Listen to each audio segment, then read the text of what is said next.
Iran पर हमले से पहले डोनाल्ड ट्रंप और नेतन्याहू के बीच क्या रणनीति बनी? न्यूक्लियर पर ईरान के साथ डील होगी या फिर होगा मिडनाइट हैमर ऑपरेशन? अमेरिका ने अपने एक युद्धपोत को ईरान की ओर क्यों रवाना किया? क्या इस बार ईरान पर सबसे बड़े हमले की तैयारी में है ट्रंप? अमेरिकी तैयारी के बीच ईरानी सेना कैसे अलर्ट मोड पर है? क्या ईरानी मिसाइल फोर्स की सिंगल ट्रिगर पर है? अमेरिका और ईरान के बीच युद्ध की आशंका के बीच एक अपडेट आपको मिलेगी इस रिपोर्ट में।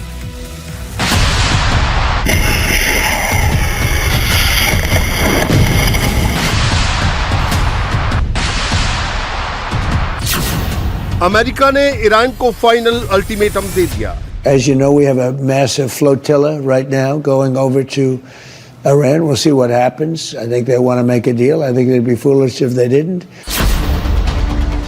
क्या ईरान के खिलाफ सबसे बड़े हमले की तैयारी में है अमेरिका? सुप्रीम लीडर खामेनेई भी झुकने को तैयार नहीं। क्या होकर रहेगी वॉर?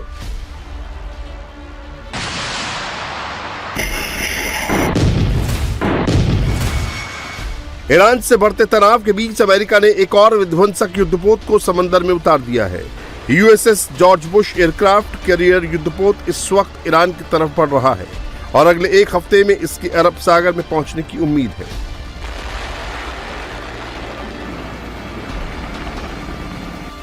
अमेरिकी नेवी का सबसे बड़ा युद्धपोत यूएसएस इब्राहिम लिंकन पहले से ही मिडिल ईस्ट में मौजूद है, जो 90 से ज्यादा घातक फाइटर जेट समेत युद्ध के साजो सामान से लैस है।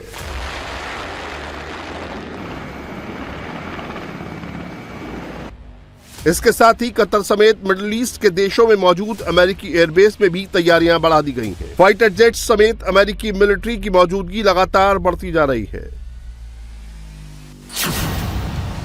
अब सवाल है कि अमेरिकी युद्धपोत यूएसएस इब्राहिम लिंकन पहले से ही अरब सागर में मौजूद है, तो फिर दूसरे एयरक्राफ्ट कैरियर को क्यों रवाना किया गया?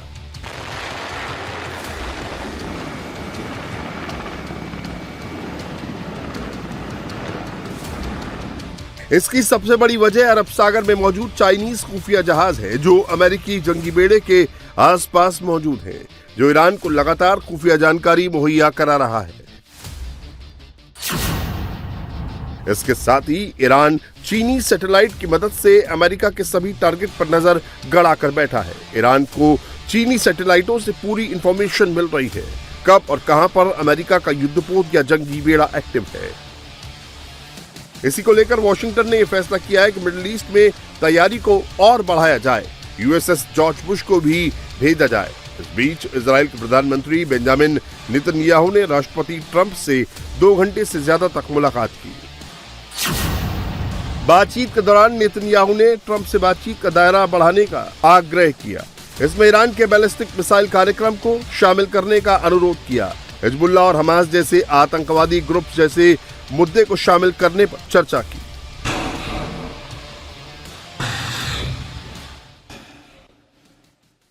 बातचीत के बाद ट्रंप ने ईरान पर हमले की खुली धमकी दी। ट्रंप ने कहा है कि अगर न्यूक्लियर और मिसाइल प्रोग्राम को लेकर समझौता नहीं करते तो ये उनकी मूर्खता होगी।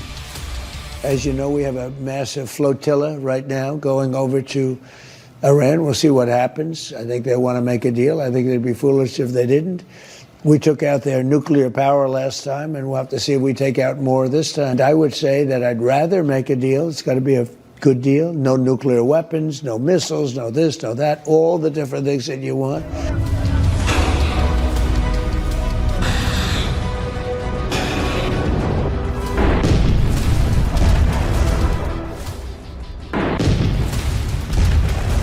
डोनाल्ड ट्रंप की धमकी के बीच ईरान भी झुकने को तैयार नहीं है। न्यूक्लियर डील पर तो ईरान शर्तों के साथ झुक सकता है, लेकिन अपने मिसाइल प्रोग्राम्स को लेकर तेहरान किसी भी कीमत पर झुकने को तैयार नहीं है।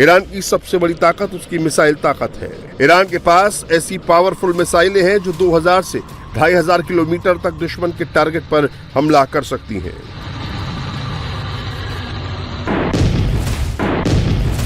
ईरान की विध्वंसक मिसाइलें मिडिल ईस्ट में मौजूद कतर समेत तमाम अमेरिकी मिलिट्री बेस को निशाना बना सकती हैं।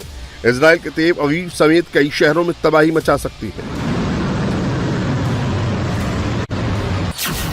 ईरान की कई मिसाइल साइट राजधानी तेहरान और उसके आसपास मौजूद है। किरमानशाह और सेमनाम समेत अलग अलग प्रांतों में कम से कम 5 अंडरग्राउंड मिसाइल सिटी हैं।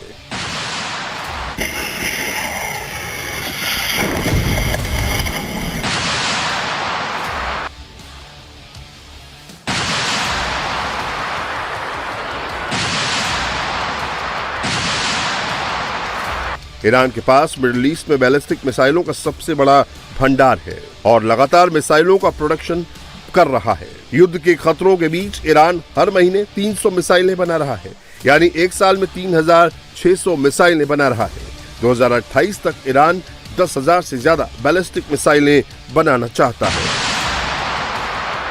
ईरान के पास जो खतरनाक मिसाइलें हैं जो इजराइल के तेल अवीव तक हमले कर सकती हैं, उनमें सबसे पहले सेजल का नाम आता है, जिसकी रेंज 1500 से 2500 किलोमीटर है। इसके बाद खुरम शहर मिसाइल है, जिसकी मारक क्षमता 2000 किलोमीटर तक है। ईरान का गदर मिसाइल भी बेहद घातक है, जिसकी रेंज 2000 किलोमीटर है। इसके साथ ही इमाद मिसाइल की रेंज 1700 किलोमीटर है, जबकि शहाब की रेंज 1300 किलोमीटर है।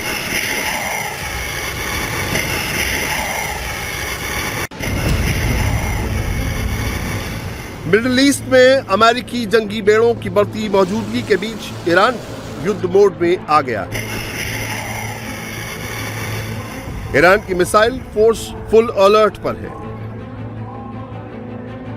तो इस बार ईरान ने अपने ड्रोन बेड़े को भी तैयार कर रखा है।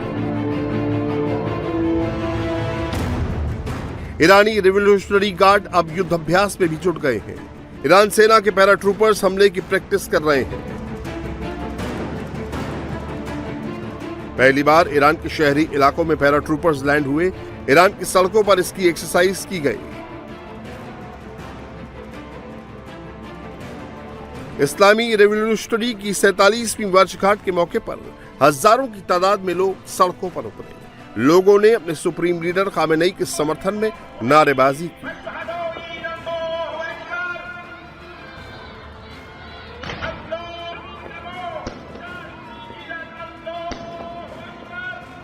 इस बीच ईरानी सुप्रीम लीडर खामेनेई के करीबी सलाहकार अली शामखानी ने अमेरिका को चेतावनी दी है कि अगर अमेरिका या इजराइल ईरान पर हमला करता है तो इसे पूर्ण युद्ध माना जाएगा और ये संघर्ष सिर्फ सैन्य टकराव तक सीमित नहीं रहेगा।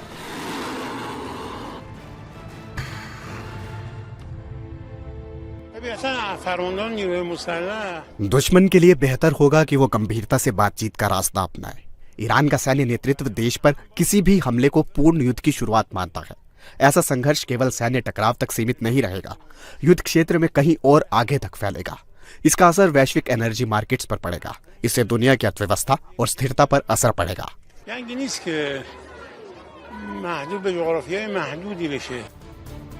ईरान के जवाबी हमले की आशंका के बीच अब अमेरिका भी अलर्ट मोड में है। अमेरिका ने अब कतर में मौजूद अपने सबसे बड़े सैन्य अड्डे अल उदैद की सुरक्षा बढ़ा दी है।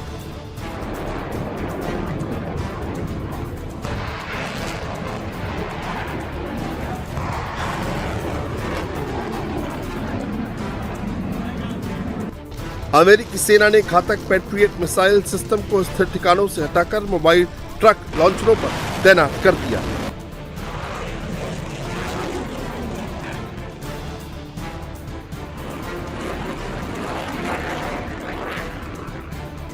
ईरान के न्यूक्लियर ठिकानों पर अमेरिका की नजर है। वो किसी भी हाल में उसे खत्म करना चाहता है।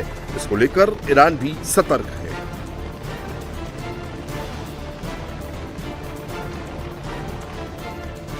इससे बचने के लिए अब ईरान ने तैयारी शुरू कर दी है।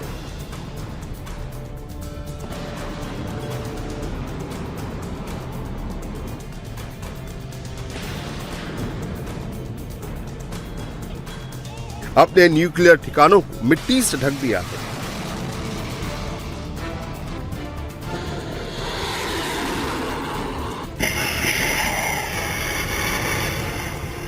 इस बीच अमेरिकी उपराष्ट्रपति जेडी वेंस ने ईरान को खुली धमकी दी है कि ईरान के पास परमाणु हथियार ना हो, और अगर ऐसा नहीं होता तो सैन्य कार्रवाई का ही विकल्प बचता है। The president's told his entire senior team that we should be trying to cut a deal that ensures the Iranians don't have a nuclear weapon. But if we can't cut that deal, then there's another option on the table. So I think the president's going to continue to preserve his options. He's going to have a lot of options because we have the most powerful military in the world. But until the president tells us to stop, we're going to engage in these conversations and try to reach a good outcome through negotiation. Would you like to see regime change in Iran? And what would, if the regime falls, what comes next? Well, look, I mean, if the Iranian people want to overthrow the regime, that's up to the Iranian people. What we're focused on right now is the fact that Iran can't have a nuclear weapon. That's been the focus of the president's policy, even going back to the first administration. America Iran पर nuclear programme को खत्म करने का दबाव बना रहा है। इस बीच ईरान के पूर्व कमांडर ने जो दावा किया है, उससे दुनिया भर में सनसनी फैल गई है। IRGC के पूर्व सैन्य कमांडर हुसैन करानी ने दावा किया कि सऊदी अरब ने परमाणु बम बना लिया है। अमेरिका और इजराइल को इसकी पूरी जानकारी भी है। अमेरिका सब कुछ जानते हुए भी खामोशी साधे हुए है। सऊदी अरब के पास न्यूक्लियर बम को लेकर ईरान के पास पूरे सबूत हैं। Information about this and intelligence that Saudi Arabia at this time they have a nuclear bomb and activities the United States know very well. We have a lot of information from the other Arab countries. For example, some Yemeni working inside the site of the nuclear inside the Saudi Arabia. Wow.